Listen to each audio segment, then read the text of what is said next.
Потому что она у нас тиктокерша, да, наверное?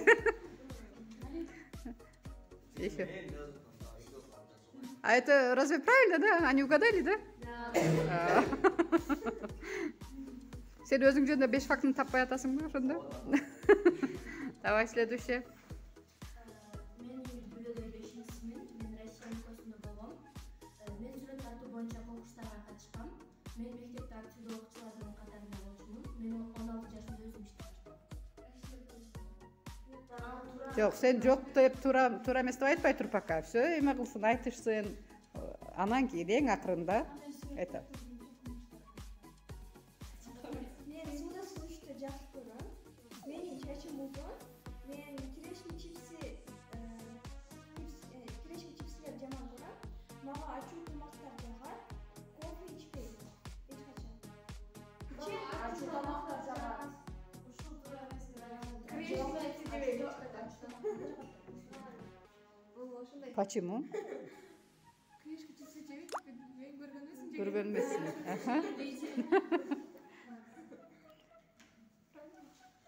Разве это правильно? Правильно задавыш керек по бул жерде. Неправильно сынтап.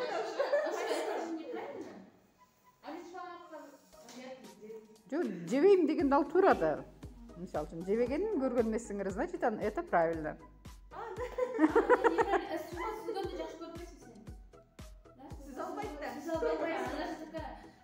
Сүз албаса деле сүзгөндү жакшы көрүш это другое. Сүзүп кетиш башка, а ошону мечтать этип жакшы көргөн ал башка. Жакшы көрөм.